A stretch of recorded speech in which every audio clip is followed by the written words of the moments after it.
In the year 1933, in Nazi Germany, Hitler signed the law for the prevention of hereditary diseased offspring. Hello everybody and welcome back to my channel. Like of ability and welcome to another disability history video. This week we are going to be looking at the topic of Aktion T4, or more commonly known as the T4 project. Listen folks, I'm not going to lie to you, this is not a nice subject. If you have kids in your background, please advise you to tell them to leave. It's not a nice video, but it's an important video. So, yes. So, what is the Aktion T4 program, a project? It was an action.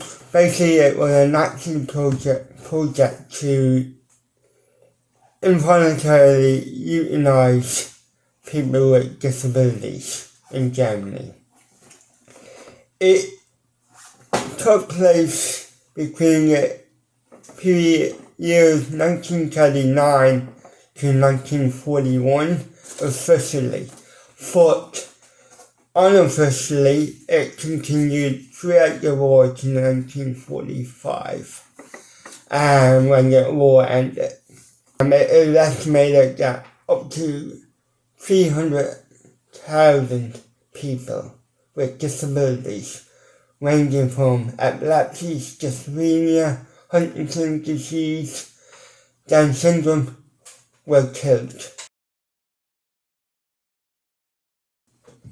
So, how did the T4 project come about? It all started in 1938 when a father of a little child, newborn child, went to his doctor to see if he could get his child euthanized because his child had severe disabilities, and it reported that the child had no limbs, no legs, and missing an arm. But at this point, the doctor said no, he refused to euthanize the child. So, the father appealed directly to Hitler to see if Hitler could intervene. And sure enough, Hitler sent his personal physician to the city of Leipzig, to assess the child. And the doctor came back to Hitler and said, yes, the child is severely disabled and is not worthy of living, and therefore is qualified for a massive killing. And in 1939, sadly, the 5-month-old child became the first victim of the T4 project.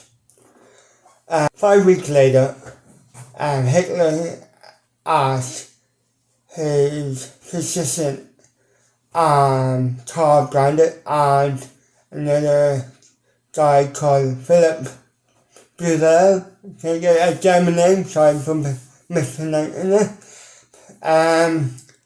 to survey all the institutions and to see what people with disability, to see who were in the institution and how many were in the institution, and to see what type of disability. This survey was to decide who would qualify for a massive killing, or who would be fit enough to live.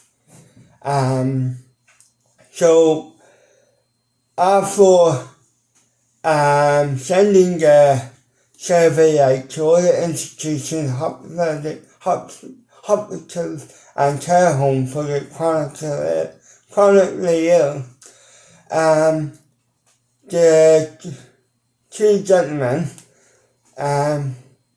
designed the T4 project, and they went about killing up to 300,000 people between the years 1939 and 1945.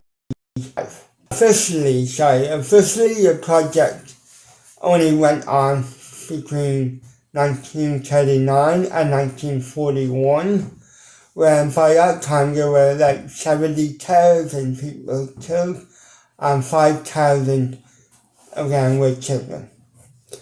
As a result of this, parents of their children and loved ones were getting worried and were asking questions about their children, about their loved ones and where they went to.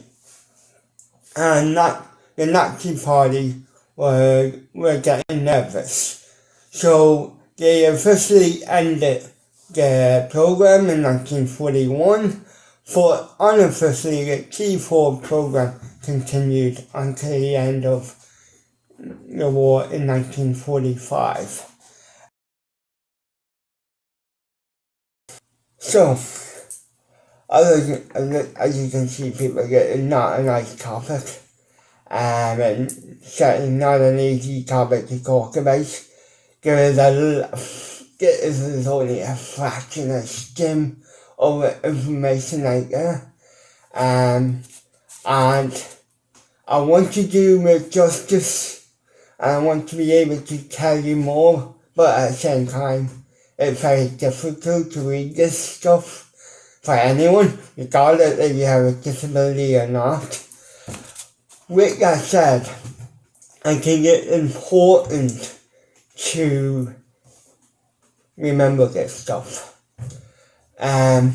because it's important to humanize these people who suffered and paid the ultimate price.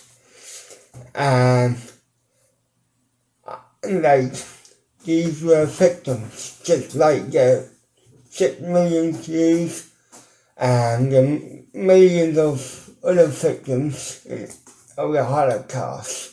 Romans, Gypsies, gays, political prisoners. You were all human people. And people with disabilities are human as well. And we can't forget about the cohorts of people. And that's why it's important to remember this history, so we don't repeat it again.